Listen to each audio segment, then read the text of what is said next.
I just wanna stay bad, stay mad, chip on my shoulder cause they treat me like an outcast. I ain't gonna take that, stay back, I'll be swinging hard till the hits come in all caps.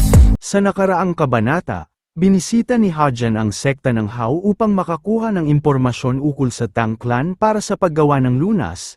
Nang tanggihan siya ng Vice Master na si Sangbek ay pinagbantaan niya ito kaya wala siyang nagawa kundi sumunod. Kinidnap ni Hadjan ang Master ng Poison Dragon Pavilion at dinala kay Matriarch Kumran Hua ang mga panuto sa paggawa ng lunas. Kasabay ng pagbabalik ni Hadjan sa Divine Cult, bumisita si Guan Pyong, ang ikalawang batang Panginoon, sa palasyo ng Demon God ngunit hinarang siya ng gwardya. Anito? Kasalukuyang hindi tumatanggap ng bisita ang Demon Lord dahil may pribadong pagpupulong ngayon sa pagitan ng Demon Lord at ng ikatlong batang Panginoon. Bumalik ka na lang bukas, sabi ng gwardya. Sinubukang umapila ng tauhan ni Guan Pyong. Hindi ba pwedeng kahit pakisabihan man lang ang Demon Lord na naparito kami? Sigurado akong gusto niya ring makita ang ikalawang batang Panginoon dahil matagal na rin mula nung huli. Ngunit mariing sinabi ng gwardya, pakiusap umalis na kayo. Di mapigil ang magalit ng tauhan, hoy, ito ang ikalawang batang Panginoon. Ngunit pinigilan siya ni Guan Pyong, tama na, umalis na tayo. At saka tumalikod at naglakad palayo. Pero batang Panginoon, aapela pa sana siya ngunit wala siyang nagawa kundi sundan si Guan Pyong. Di may pinta ang mukha ni Guan Pyong sa pagkadismaya at hiya. At di may tatago ang inis at pagkainggit kay Soryang. Habang sila ay naglalakad palayo, nasalubong sila ng karwahe na sinasakyan ni Ho Yusong, ang general strategist. Tanong niya sarili nang makita sila, teka, yun ang ikalawang batang Panginoon. Ano kayang ipinunta niya rito? Hindi niya ipinapakita ang kanyang autoridad at lagi niyang sinisigurado na ang magandang side niya lang ang nakikita ng mga tao pero sa totoo lang ay ambisyoso talaga siya. Sa lahat ng mga disipulo, maaaring siya nga ang pinaka-obsessed pagdating sa kapangyarihan. Nagsisimula na ba ang tunay na labanan para sa pagmamana? Pero bago tayo magpatuloy mga kaginggo, ay ipapakilala ko muna kayo sa nag-sponsor sa video na ito. Walang iba kundi ang X-World, isang play-to-earn application na kung saan ay pwede kang kumita sa pamamagitan ng paglalaro ng mga paborito ninyong games. Para kumita sa application na ito, ang kailangan nyo lang gawin ay mag-ipon ng build tokens na pwede mong e-trade to USD at pwede mo nang ma-withdraw gamit ang inyong mga GCash or bank accounts. At higit sa lahat mga kaginggo ay madaming paraan upang makapag-ipon ng build token sa app na ito. Ang una ay itong tinatawag na pets, na nakakapag-generate ng build tokens, na libre bawat bukas mo ng application. Pwede mo ring i-level up ang mga pets sa pamamagitan ng pagka-pari-pareho ng mga pets. Pero kung gusto naman ninyo na mag-upgrade pa, para mas marami kayong makuhang build tokens, ay pwede din naman kayo mag-invest dito sa X-Pride, na kung saan ay iba't ibang monster na pwede din naman e-trade. At sa kagandahan ay naka-on sale sila ngayon mga kaginggo, dahil may discount kayong matatanggap, kung mag-i-invest kayo. At ngayon ay may event sila na kung saan ay may bonus silang $4 sa bawat $2 na itatap up mo. Pero bukod pa dyan ay pwede din naman kayong maglaro lang ng mga mobile games like Mobile Legends, Clash of Clans, at marami pang iba. Pero inirekomende ko ay dito kayo maglaro sa mga high build app. Para mas madami pang build tokens ang pwede ninyong makuha. Kaya naman kung interested kayo ay maaari nyong gamitin ang aking gift code at referral code, nang sa gayon ay may bonus na kaagad kayong matatanggap. Pagkatapos nyong ma-install ang app, para sa gift code ay i-type nyo lang ang kaginggo, na puro small letters at walang space lahat. At para naman sa referral code, ay type nyo ang WG7KNT. At paalala mga kaginggo limited lang ho iyan sa unang 2,000 individual players, kaya sigurading i-type ng mabuti mga kaginggo. Iiwan ko na lang sa description box at comment section ang link ng application nang sa gayon ay maaari nyo ring i-download ang app at kumita sa pamamagitan ng pag-iipon ng build tokens at paglalaro. Maraming salamat mga kaginggo, at ngayon ay tuloy na tayo kay Hadjan. Sa loob ng palasyo ng Demon God, napapalamutian ng mga mamahaling dekorasyon at nakapangingilabot na aura ang pamilyar na gazebo, sa gitna ng magandang tanawin. Pagkatapos ng 3 buwan ay muling nagkita ang Demon Lord at ang ikatlong batang Panginoon. Pinatawag siya ng Demon Lord upang personal na marinig ang kanyang ulat at malalim na dahilan sa likod ng mga ginawa niyang labas sa pinag-utos na misyon. Uminom ka, alok ng Demon Lord, na may bahagyang ngiti sa kanyang mga labi. Ito ang Jianan Chun mula sa Sichuan, dagdag niya, habang maingat na isinasaayos ang baso ng alak sa harap ni Hajan. Umikot sa buong paligid ang aroma ng at di maiwasang magkomento ni Hajan, mabango ito, aniya, napapangiti sa pagkasabik para sa dekalidad na alak. Magaling ang ginawa mo, puri ng Demon Lord, ang kanyang tinig ay mababa ngunit puno ng respeto. Salamat, tugon ni Hajan, ang kanyang ngiti ay may halong paggalang at kasiyahan.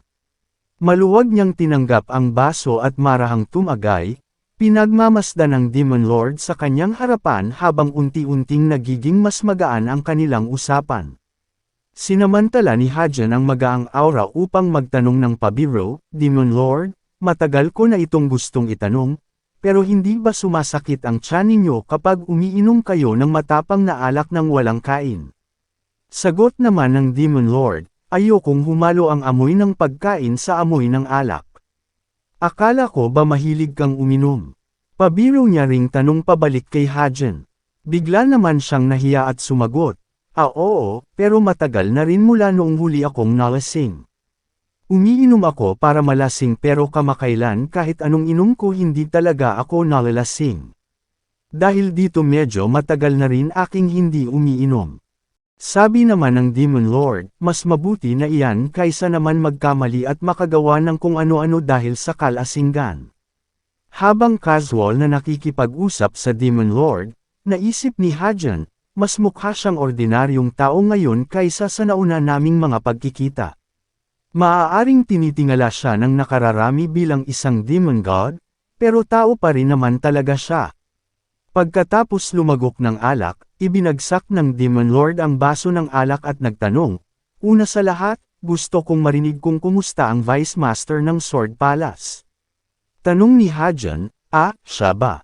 Ngunit hindi pa siya nakakasagot ay sinundan na siya muli ng tanong ng Demon Lord. Sa ilalim ng seryosong titig ng Demon Lord, naramdaman ni Hajan ang pagbigat ng hangin sa paligid. Ang mga mata ng Demon Lord ay puno ng lalim at determinasyon habang nagtanong, gusto ko ring malaman kung bakit hindi ka umuwi agad pagkatapos mo sa iyong pag-iinspeksyon. Ipaliwanag mo lahat ng detalye. Bagaman nakangisi ang Demon Lord, ang tono niya ay matalim at puno ng implikasyon. Agad na kinilabutan si Hajan. Hindi niya maiwasang umiwas ng tingin, iniisip sa kanyang sarili, nakakatakot pa rin siya.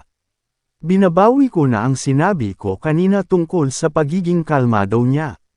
Pinilit ni Hajan na kalmayan ang sarili at nagsimulang magpaliwanag ng nangyari. Aniya ang dahilan kung bakit hindi siya nakabalik agad ay dahil narinig niya ang nangyari sa Joksa family. Sinakop sila ng mga taga-Sword Palace kaya pinuntahan niya ang lugar at nilipol ang mga nanggugulo sa teritoryo, bilang kinatawan ng Divine Cult at ikatlong batang Panginoon, hindi niya maiwasang makialam dito. Tahimik na pinagmamasdan siya ng Demon Lord, ang kanyang mga mata ay nakatitig kay Hajan habang ang alak sa kanilang baso ay kusa at maingat na ipinagsasalan muli ng Demon Lord gamit ang telekinesis. Habang naghihintay si Hajan ng sasabihin ng Demon Lord, di siya mapakali sa kanyang isipan at paulit-ulit na tinatanong, tinatanggap niya na ba yung paliwanag ko? Ganun lang kadali, samantalang ang palpak ng pagkakapaliwanag ko. Nang marinig ang huling sinabi ng Demon Lord, halos napahinto sa paghinga si Hajan, gusto kong marinig ang tunay na dahilan, hindi lang ang sitwasyon, ngayon sabihin mo ang tunay na dahilan, sabi ng Demon Lord, na may halong kislap ng pagkausisa sa kanyang mga mata. Dito, ramdam ni Hajan ang malamig na pawis na dumadaloy sa kanyang noo. Alam niyang walang may tatago sa demonic eyes ng Demon Lord, na may kakayahang samuri at bamasa ng tunay na intensyon ng sinumang kaharap niya. Bagamat pala kaibigan at casual ang Demon Lord habang nakikipag-inuman, alam niyang walang makakalusot sa ilalim ng matalim na tingin nito, Hindi kailanman gag-ana ang anumang uri ng kasinungalingan sa kanya. Sa kabila ng kanyang kaba, pilit na pinakalma ni Hajan ang sarili, ang tunay na dahilan, tanong niya sa kanyang isip, alam niyang dapat siyang magbigay ng makatutuhanang sagot, kahit pa ito'y magdulot ng mas mabigat na pananagutan, kaya sinabi ni Hajan, dahil alam kong walang saysay na itago ang mga bagay-bagay, sasabihin ko sa inyo ang totoo, bilang kapalit, pakiusap, maaari niyo bang suriin ang martial arts ko pagkatapos nito? Sabi naman ng Demon Lord, hindi mo na kailangan ng tulong ko dahil kamakailan lang ay naabot mo na ang Ultimate Demon Realm. Paliwanag naman ni Hajan, maraming naging problema, sinubukan kong ayusin ang mga ito pero kinailangan kong bitawan ang karamihan sa mga teknik na kinasanayan kong gamitin. Sabi naman ng Demon Lord, madali lang naman para sa akin na suriin ang martial arts mo, ngunit hindi ko maunawaan ang dahilan kung bakit mo ito hinihiling sa akin. Saglit na katahimikan ang bumalot sa pagitan nila. Tahimik na naghihintay ang Demon Lord sa magiging sagot ng kanyang disipulo, seryoso ang tingin ni Hajan, at sa bawat salita'y ramdam ang matinding determinasyon sa kanyang kalooban. Mayroon akong pangarap, sabi niya, mababakas ang determinasyon sa kanyang mga mata. Kalmadong tanong ng Demon Lord, ano yun? Malalim na huminga si Hajan bago magpatuloy, ang burahin ng Righteous Heavenly Alliance at Steel Blood Fortress mula sa mundong ito. Nagulat ang Demon Lord sa bigat ng mga salita ni Hajan, ngunit hindi nagtagal ay napalitan ito ng ngiti. Sa wakas, nalaman niya rin ang tunay na rason sa likod ng mga galaw at mapangahas na desisyon ng kanyang disipulo. Ang matapang na pangarap ni Hajan na tuluyang pawiin ang mga kalaban ay hindi lamang simpleng ambisyon, ito ay isang misyong nangangailangan ng matinding lakas at walang lugar ang anumang takot at pag-aalinlangan kung nais niyang makamit ito. Sabi ng Demon Lord, gusto kong malaman kung bakit mo tinulungan ang Joxa family kahit na hindi maganda ang relasyon mo sa kanila mula sa simula. Pinakamainam na magkaroon ng malakas na puwersa para pabagsakin ang alliance. Kaya mo pala tinulungan ang Joxa family. Ang dalawang grupong ito ay mga kalaban ng Divine Cult, ngunit ngayon ka lang nagpakita ng pakialam ukol sa bagay na ito. Mayroon bang nagbago simula nang makita mo ang First Elder ng Alliance? Sa unang pagkakataon, nakita ng Demon Lord ang matinding galit sa mga mata ni Hajan.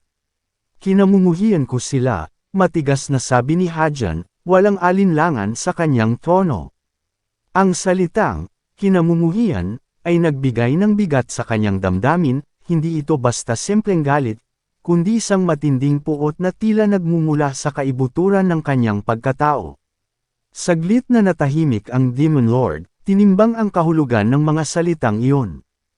Alam niyang may lalim ang galit na iyon, isang galit na higit pa sa personal na hinaing. Naging malinaw sa kanya na ang layunin ni Hajan ay hindi lamang bunga ng ambisyon o kapangyarihan, kundi ng isang panata na tila nakaukit sa kanyang puso. Bago magpatuloy sa kanilang pag-uusap ay inanyayahan ng Demon Lord ang batang Panginoon na maglakad-lakad sa ibabaw ng tulay sa labas ng gazebo. Sumunod naman ang kanyang disipulo. At habang naglalakad, sabi ng Demon Lord, ang isang maliit na apoy ay maaaring makasunog ng isang malaking bundok. Ang maliit na pagkainis ay maaaring lumago at maging kasing laki ng pagkamuhi. Minsan, nabubuo ang galit kahit walang dahilan.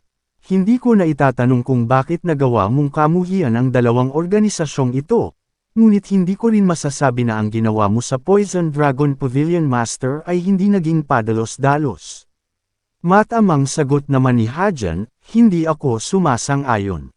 Malaki ang naging papel ng Tang Clan sa pagkabagsak ng Joxa family. Ang Demon Lord ay biglang huminto, at ang malamig niyang titig ay naging mas matalim kaysa kanina.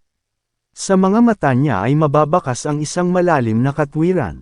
Laking gulat ni Hajan sa naging sagot ng Demon Lord, plano kong wakasan ng tuluyan ang Joxa family. Dagdag pa niya, gaya ng sinabi ko sa iyo, ang isang maliit na apoy ay maaaring makasunog ng isang buong bundok. Ganon din pagdating sa mga organisasyon. Tiyak na magdudulot ng mas malalaking problema ang pamilyang iyon para sa Divine Cult sa hinaharap. Ginamit ng Sword Palace ang lason na mula sa Tang clan upang sakupin ang Joxer family. Ngunit wala akong pakialam kung paano plinano ng Sword Palace na pabagsakin ang Joxer family.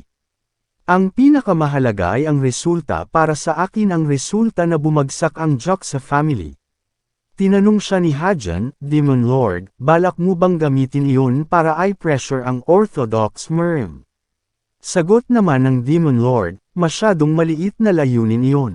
Higit pa sa pag-pressure sa kanila ang plano kong gawin. Plano kong pabagsakin ang hindi bababa sa 3 sekta mula sa 10 dakilang sekta o kaya'y 5 sa mga dakilang angkan. Laking gulat naman ni Hadjan at nagtanong, hindi ba yon magdudulot ng digmaan? Komento ng Demon Lord, mababaw ka pang mag-isip. Ang pagkabagsak ng iilang sekta at mga angkan ay hindi magdudulot ng digmaan. At kahit na mas marami pa rito ang pabagsakin, walang deklarasyon ng digmaan na magaganap. Samantala, ang pagkabagsak ng iisang sekta o angkan lamang ay maaaring magpasiklab ng digmaan. Nakasalalay ang lahat sa kung sino ang pinabagsak at hindi sa kung gaano karami. Hindi mangyayari ang isang digmaan kahit gaano karaming tao pa ang mamatay kung hindi naman sila ang tamang tao.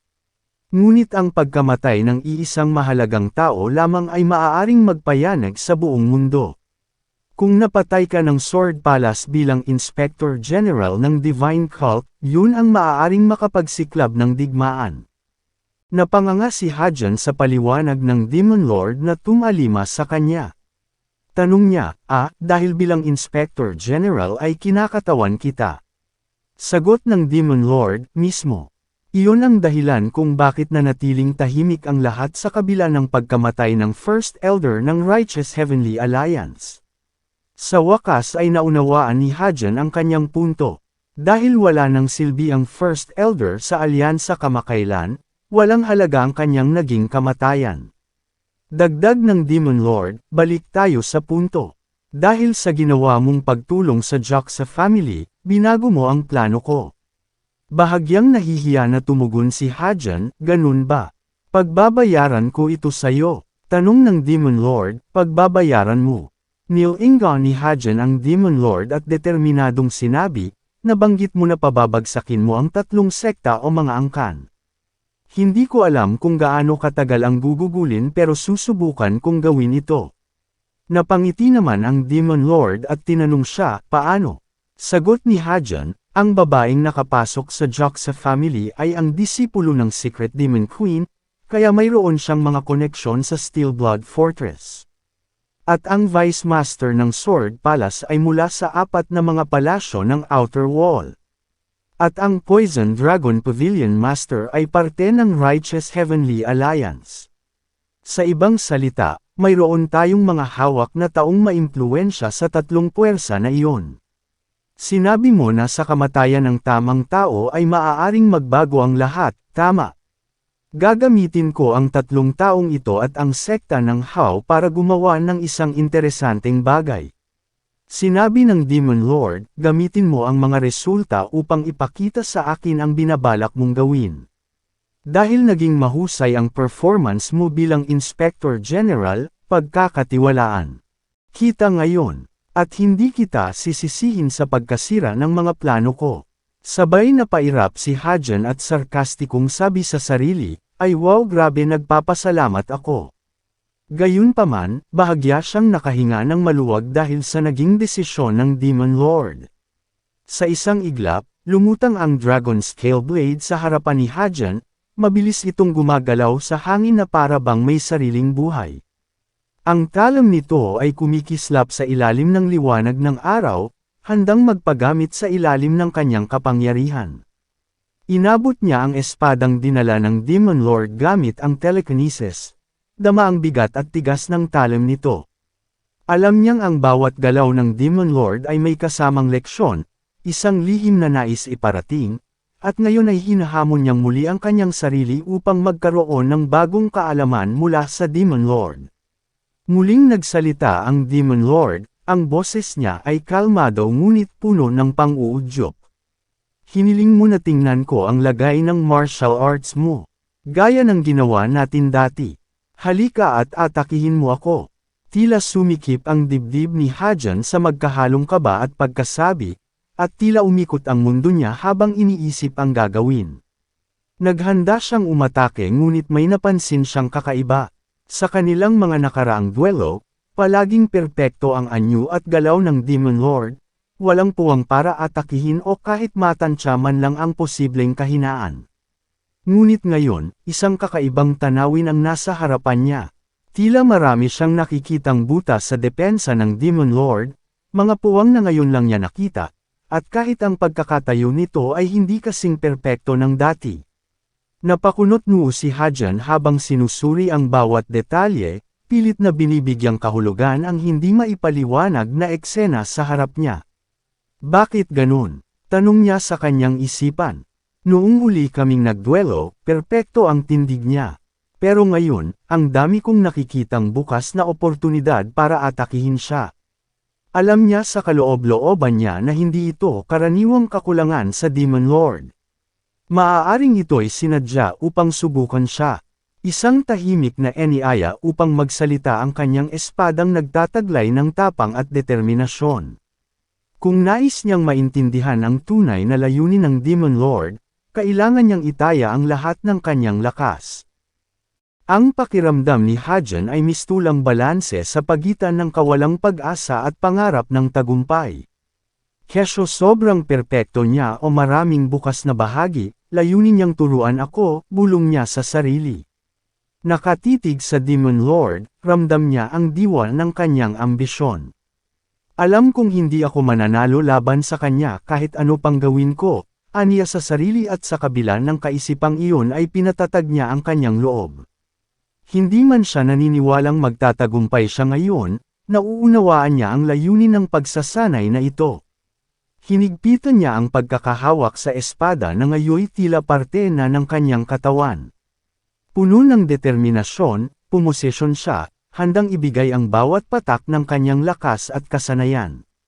Kailangan niyang gawin ang lahat ng makakaya upang itakda ang kanyang sariling landas, isang landas na harapin ang mas malalakas na banta na naghihintay sa hinaharap, sa piling ng isang pinunong nagbigay ng gabay ngunit walang pagpapatawad sa kahinaan. Kailangan niyang magsanay hanggang sa sukdulang maabot ang kanyang potensyal para sa kanyang mithiin, lalo na ngayong umakyat na siya sa Ultimate Demon Realm. Tinipon ni Hajan ang kanyang demonic energy hanggang sa damaloy ito sa kanyang espada. Sa kanya napagtanto sa kanyang isipan, hindi. Mayroon lamang isang maliit na pagkakaiba sa pagitan ng pagiging perpekto at pagkakaroon ng kakulangan. Kailangan ko siyang atakihin nang may layuning patayin siya sa isang hampas lang. Dapat maging ganito kahanda ako. Habang inoobserbahan ang ikatlong batang Panginoon, di mapigil ang mapangiti ng Demon Lord, puno ng pagmamalaki at pagkamangha. Sabi niya sa kanyang isipan, talagang naiiba siya. Maraming beses na akong nakipagduelo sa pagsasanay kasama ang Great Nine Demonic Elders. At pare-pareho lang ang resulta. Kahit mahabang panahon na ang lumipas, ni hindi nila magawang magtangka na umatake ng tama. At nauuwi silang lumuluhod sa lupa. Pinuri nila ang kadakilaan ng isang Diyos saka umalis pagkatapos amining hindi sapat ang kanilang kakayahan. Hindi na ito nakakagulat. Malinaw ang chain of command sa bahaging ito ng MERM. Madaling matatalo ng isang demonic martial artist na nasa mataas na posisyon ang nasa mababang posisyon. Pero kakaiba siya. Hindi niya lang iniisip na atakihin ako kahit na alam niyang hindi niya ako kayang patayin. Talagang sinusubukan niya akong patayin. Mabilis na sumugod si Hajan, binuhos ang lahat ng enerhiya sa isang malakas na pag-atake. Ang kanyang mga mata ay puno ng determinasyon habang inihahampas ang espada, at halos mapunit ang hangin sa bilis ng kanyang paggalaw. Subalit, sa isang iglap, sinalubong ng Demon Lord ang kanyang pag-atake, hindi sa pamamagitan ng anumang sandata, kundi gamit lamang ang kaliwang kamay. Sa isang matikas na galaw, hinuyam ng Demon Lord ang talam ng espada sa gitna ng hangin, nang walang kahirap-hirap. Sa kabila ng matinding lakas na ibinuhos ni Hajan, nanatiling matatag ang Demon Lord, walang bakas ng pag-aalinlangan o takot sa kanyang mga mata. Ramdam ni Hadjan ang matinding presyon na pumipigil sa kanyang espada, tila ba isang pader ang hamarang sa kanyang daan. Nagsimulang manginig ang kanyang mga kamay mula sa bigat ng presensya ng kanyang kalaban, at doon niya muling napagtanto ang agwat ng kanilang lakas. Sabi ng Demon Lord sa isipan, malayo pa ang agwat ng kanyang kakayahan at di hamak na mas malalakas ang demonic elders kaysa sa kanyang, ngunit inaatake niya ako ngayon nang may buong intensyong pumatay. Alam niyang kailangan niyang magkaroon ng ganito kalakas na conviction kung umaasa siyang masugitan man lamang ako. Ang aura niya ngayon ay mas malapit na sa isang demonic martial artist kaysa sa kamatayan, ngunit sa kaibuturan niya, taglay niya pa rin ang instinct na katulad ng sa isang Grim Reaper. Ngunit sa halip na mawalan ng pag-asa, lalong nag-alab ang determinasyon ni Hadjan. At sa wakas, sa gitna ng matinding lakas, nang damiin ang talam ng espada ni Hadjan sa kamay ng Demon Lord, isang manipis na guhit ng dugo ang damaloy mula sa nasugatang palad, isang tanda ng hindi maikakailang tagumpay sa kabila ng napakalaking agwat ng kanilang kapangyarihan. Ano kaya ang magiging pagsusuri ng Demon Lord sa ipinakitang kakayahan ni Hadjan? Ito ang simula ang isang bagong yugto sa kwento ng ating bida. Abangan ang susunod na kabanata.